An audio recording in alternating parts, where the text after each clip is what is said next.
আরো চোখ অশ্রুসজল হয়ে যায়।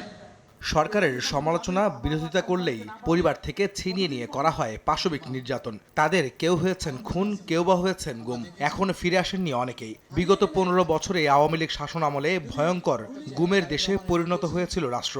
সেসব স্মরণ করে স্বজনের খোঁজে প্লাকার্ড হাতে পরিবারের সদস্যরা। 15টা বছর হয়ে গেছে আমার বাবার, এখন পর্যন্ত আমি আমার বাবার কোনো খোঁজ পাইনি। এখন পর্যন্ত আমি আমার বাবার কোনো অস্তিত্ব খুঁজে পাইনি। এরকম বাবা হারার যন্ত্রণা যাদের বাবা হারিয়েছে শুধু তারাই বুঝবে। এই যে আমরা এখনো বাবার সন্ধান চাচ্ছি, এই দিন আর কতদিন আমরা এভাবে সন্ধান চাবো আমার বাবার। আমি আমার সন্তানকে ফেরত চাই। আমি মরার আগে যেন আমার সন্তানের ডাক, মার ডাকটা শুনে মরতে পারি। শুক্রবার বিকেলে সংসদ ভবনের সামনে মায়ের ডাকের মানববন্ধন ও আলোকচিত্র প্রদর্শনীতে সহমর্মিতা জানাতে আসেন বিএনপি মহাসচিব মির্জা ফখরুল ইসলাম আলমগীর। বিগত সময়ের নির্যাতন নিপীড়নের কথা স্মরণ করে আবেগাপ্লুত হয়ে পড়েন তিনি।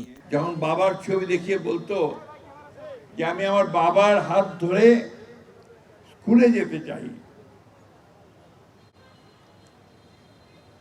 আমি ঈদের মাঠে যেতে চাই, একজন পিতা হয়ে আমরা সেই কষ্ট এখনো বলতে পারি না।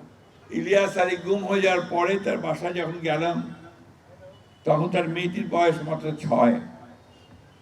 সে ভয়ে, কষ্টে, দুঃখে আমাদের সামনে আসছিল না।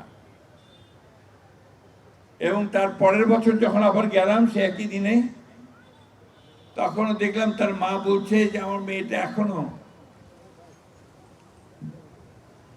ওই দরজার দিকে তাকিয়ে থাকে, যদি তার বাবা ফিরে আসে না। শেখ হাসিনা পালিয়ে গেলেও এখনো গুম খুনের শিকার পরিবারের কান্না থামাতে ব্যর্থ হয়েছে সরকার, এমন অভিযোগ করে মির্জা ফখরুল বলেন, অন্তর্বর্তী সরকারকে এর জবাব দিতে হবে।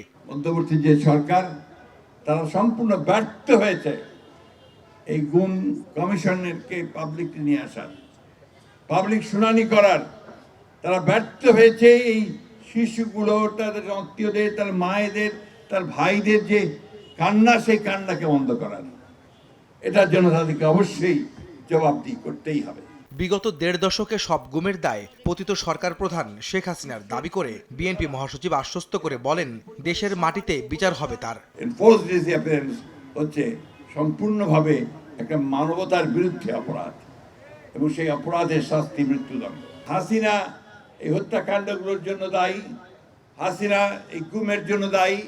সুতরাং হাসিনার বিচার অবশ্যই হতে হবে, এই দেশের মাটিতে হতে হবে, এবং তার সর্বোচ্চ শাস্তি হতে হবে। আপনারা কেউ নিরাশ হবেন না, জনগণের আন্দোলন কখনো ব্যর্থ হয় না, আজ পর্যন্ত হয়নি। এদিন সকালে জাতীয় প্রেস ক্লাবে চিকিৎসক পরিষদের আলোচনায় অংশ নিয়ে বিএনপির স্থায়ী কমিটির সদস্য ডাক্তার জাহিদ হোসেন বলেন, যারা পিআর পদ্ধতির দাবি তুলে নির্বাচন বিলম্বিত করতে চায় তারা স্বৈরাচারের পক্ষে কাজ করছে কিনা তা নিয়ে সন্দেহ রয়েছে। আপনারা যারা আজকে বুঝে না বুঝে বিভিন্ন দাবি তুলে আজকে নির্বাচনকে পিছিয়ে দিতে চান, তারা কি প্রকারান্তরে স্বৈরাচারের পক্ষে কাজ করছেন কিনা সেইটি কি বিবেচনা করেছেন? আপনাদের কর্মসূচির কারণে যদি আজকে কোনো কারণে এই দেশের নির্বাচন হবে কি হবে না এটি নিয়ে মানুষের মধ্যে এক ধরনের আশঙ্কা জমে, তাহলে লাভবান হবে পলায়নকৃত স্বৈরাচার। এদিকে বিএনপির প্রতিষ্ঠাবার্ষিকী সামনে রেখে রাজধানীর উত্তরখানে শাহ কবির মাজারে বৃক্ষরোপণ কর্মসূচিতে অংশ নেন দলটির স্থায়ী কমিটির আরেক সদস্য ডক্টর আব্দুল মঈন খান। আহমেদ সালেহীন, সময় সংবাদ, ঢাকা।